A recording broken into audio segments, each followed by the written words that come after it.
I lay here before you, an angry coward. I hold on to this anger. I am reduced to a mere man. I am suffocated by the shame I feel, and then the shame I feel for feeling shame, for having to wonder how best express what I simply must express, that I'm here to make peace. It is necessary. Here now, please open your heart and feel these words and let them heal. Or hurt if you must, but dare not blame or give away your ownership of this.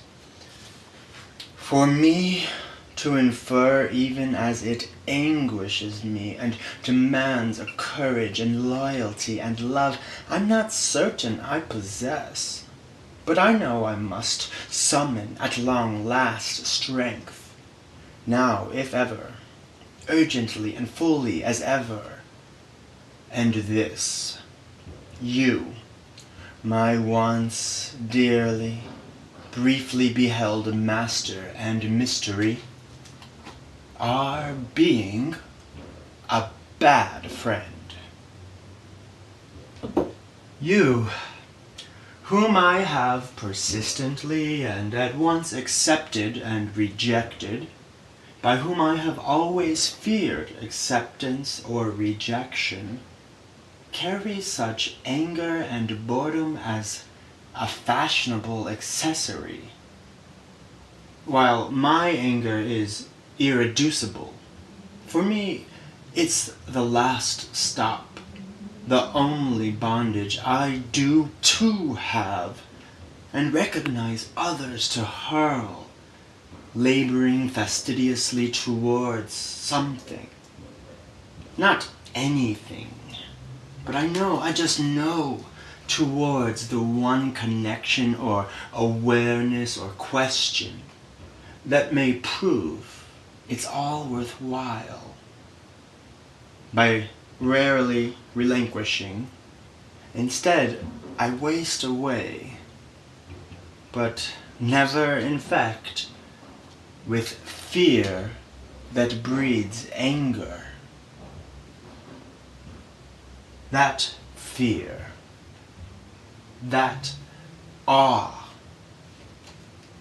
and celebration, and grace. Mind you, I speak of not intentionally or wistfully as metaphors, but facts. Not poetry, but people. Peoples we used to know, or now know only in comparisons, are dead now to me. Again, take me seriously and turn the page, literally, or don't, and protect. What exactly?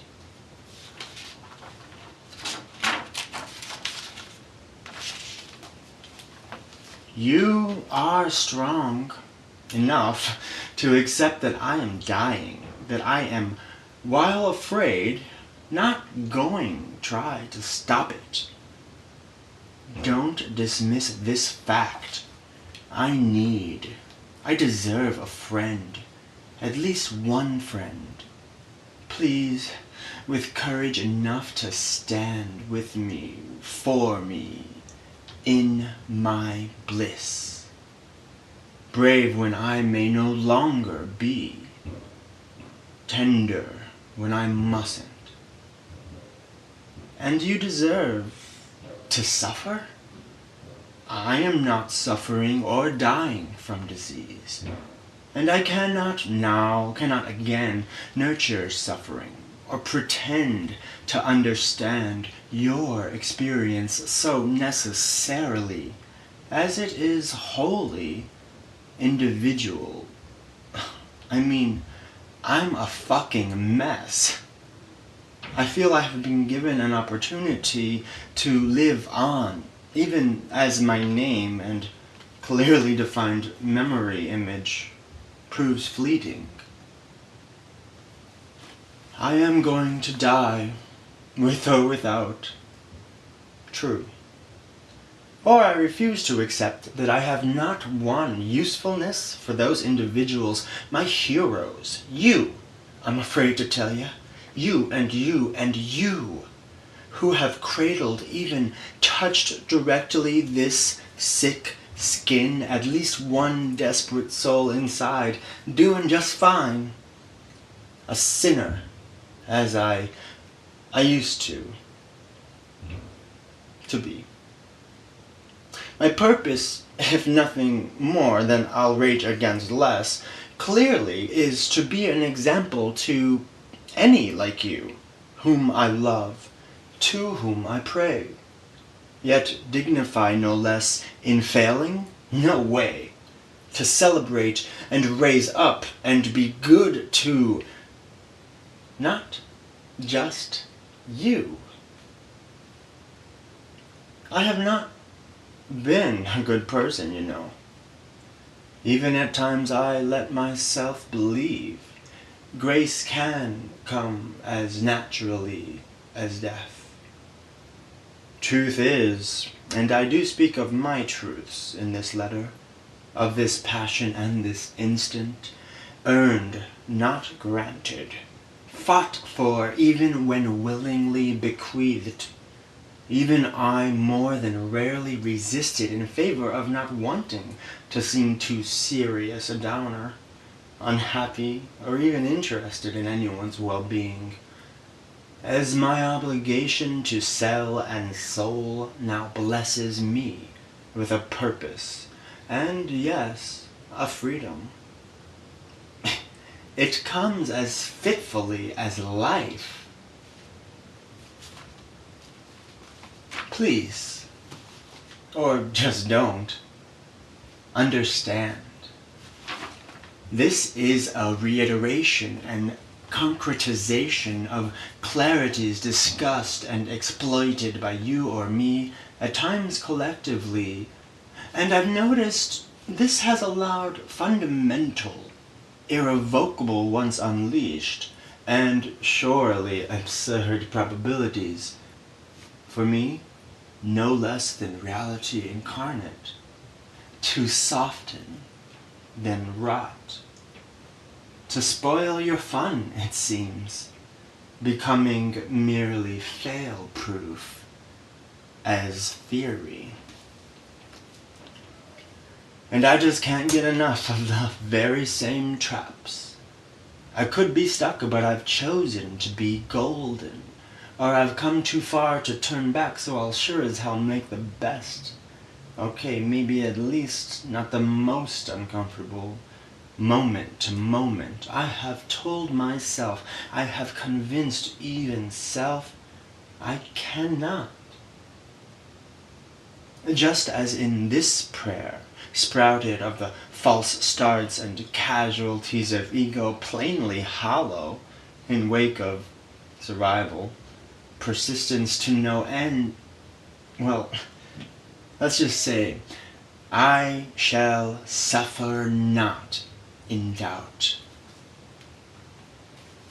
or in the presence of another, ever.